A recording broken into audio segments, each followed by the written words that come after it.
I suppose it would make sense that eventually I would discuss something that was more running focused whilst on Sir Treadmill here. Right now I will do just that.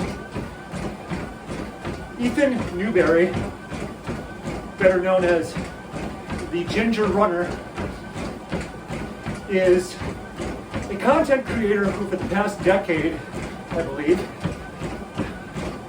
has been giving us a variety of things, media, if you will, in the form of video, a long-running podcast that he co-hosts with his wife, Kimberly Kashima.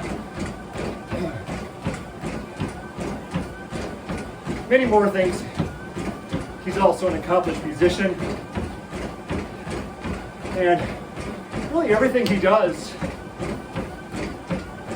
revolves around the sport of running.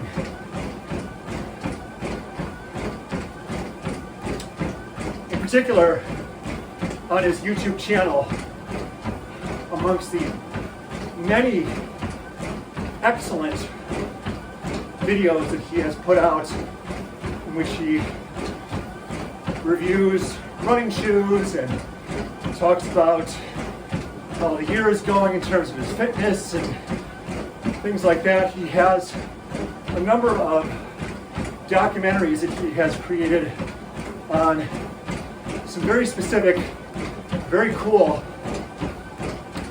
running related subjects.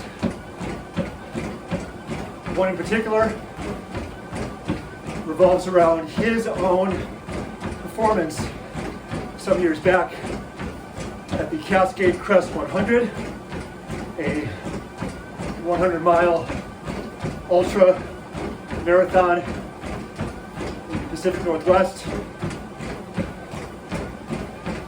But I would say that his crown achievement is a film called Where Dreams Go to Die. I have to say, I can't tell you how many times I've watched this film and have taken something away from it every single time. It is phenomenal. The film centers around Gary Robbins, an ultramarathoner from Canada, who in this film we see two of his attempts at the Barkley Marathons, which for those of you that aren't aware is a race, annual race in Frozen Head Park in Tennessee that consists of 5 loops of a 100 to 120 mile, I guess you could say, course that changes every year, features an enormous amount of elevation gain, and is considered one of the toughest endurance events in the world. This film centers around Gary as he tries and unfortunately comes up short in these 2 attempts we see. Nonetheless, it is a compelling film. Gary is an incredible person. You can tell that he is extremely good at what he does. The level of production that we see here is just as good as anything that you would see on one of the big streaming platforms out there or in theaters.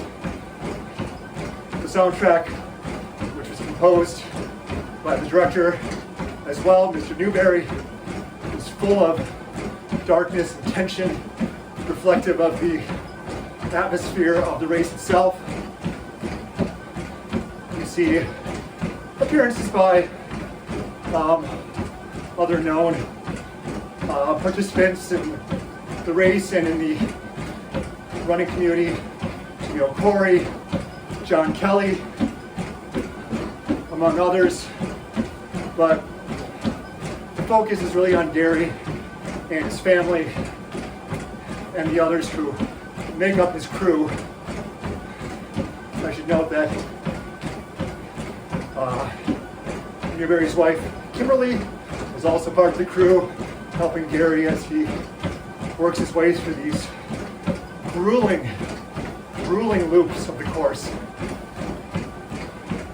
And although cameras are not allowed on the course, Ethan somehow makes the most of this, I guess you could say, handicap, and still manages to deliver one of the most compelling running films I have ever seen. It is that good. I first heard about this movie several years ago when I wasn't running as much, and still found it to be just as amazing then. You'll love it. It's on YouTube, Where Dreams Go to Die. Please check it out. As mentioned, he has many other films that I may discuss at some point, but for now, start with this one. That's your homework. Hope you enjoy it. Carry on.